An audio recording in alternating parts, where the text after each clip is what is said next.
अस्सलाम वालेकुम दोस्तों, कैसे हैं आप लोग? खैरियत से हैं दोस्तों। उस्मान बुज़दार साहब नून लीग की विकटें पंजाब में गिराने का दावा कर रहे थे या कोशिश कर रहे थे, लेकिन हुबा उल्ट मुजफ्फरगढ़ से खुरम लगारी साहब ने पाकिस्तान तहरीक इंसाफ छोड़ने का ऐलान किया और उन्होंने ये कहा कि वो सेनेट के वोट जो पड़ेंगे वो वोट नहीं डालेंगे। और उनका ये भी कहना था कि वो पार्टी हाईकमान से अपने हलके के मसाइल पर काफ़ी दफ़ा बात कर चुके हैं, लेकिन कुछ फ़र्क नहीं पड़ता। तो ऐसी पार्टी में रहने से जहाँ पे रहकर आप अपने हलके के लोगों के मसाइल हल ना कर सकें, रहने का फ़ायदा क्या। तो उन्होंने वोट ना डालने का ऐलान किया कि वो सेनेट के इलेक्शन में वोट नहीं डालेंगे।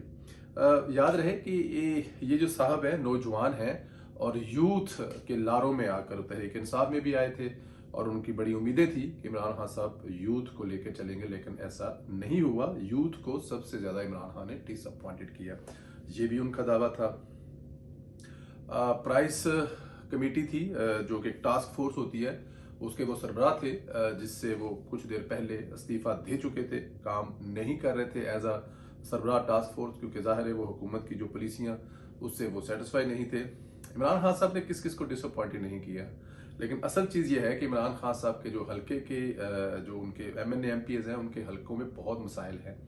खबर ये भी है कि 20 के नज़दीक PTI के अरकान पार्टी छोड़ने की तैयारियां कर रहे हैं। ये चीज़ तो पहले से ज़्यादा है कि कोई 20 के लोग जो है वो एक फॉरवर्ड ब्लॉक बना चुके हैं, जो तहरीक इंसाफ को किसी भी वक्त डॉच कर सकते हैं, किसी भी वक्त पार्टी छोड़ सकते हैं, किसी भी टाइम बगावत का ऐलान कर सकते हैं।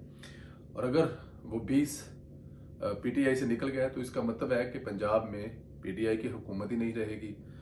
चौधरी बरादरान तो वैसे भी इस हुकूमत पर गर्म ही रहते हैं, जैसा कि आज आपने देखा उनके साहबजादे ने ये कुछ एक केस चल रहा था, उसमें कुछ व्हाट्सएप के ज़रिए कुछ प्रूफ भेजे हैं या कुछ चीज़ें हुई हैं। तो मेरे ख्याल में तहरीक इंसाफ सेनेट का इलेक्शन जीते जीते कहीं असम्बलियों से बाहर ना आ जाए।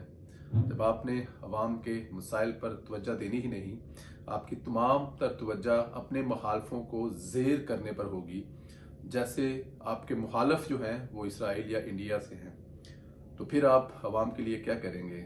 अवाम की किस मर्ज़ का इलाज करेंगे? क्योंकि आपका तो ध्यान अवाम की तरफ है ही नहीं। कभी आपने सेनेट का इलेक्शन जीतना होता है, तो कभी आपने गिलगित बल्तिस्तान का इलेक्शन जीतना होता है, और फिर आपकी जो अगली नज़रें हैं वो कश्मीर पर हैं। तो जनाब, जब जो आपको मिला है, जो हल्के आपको मिले हैं, जो सीटें आपको मिली हैं, अगर आप उन पर अपने अवाम की खिदमत करें तो मेरे ख्याल में चीज़ें बेहतर हो सकती हैं, मुल्क बेहतरी की तरफ जा सकता है। वरना आज 20 की खबर है, आने वाले दिनों में ये 40-50 भी हो सकते हैं। और ये भी मुमकिन है, जब भट्टू साहब की हुकूमत ख़त्म हुई थी तो वो जब अपने घर पे पहुंचे थे तो उनके साथ टोटल 4 MP रह गए थे, बाकी सारे रास्ते में आगे पीछे हो गए थे। तो इमरान खान साहब, आपके पास 4 MP भी नहीं रहेंगे, और मजे की बात यह है कि आपके पास उस्मान बुज़दार भी नहीं रहेगा। दोस्तों, इंशाअल्लाह ताला आपसे दूसरी मुलाकात होगी। अपना ख्याल रखें। खुदा हाफ़िज़।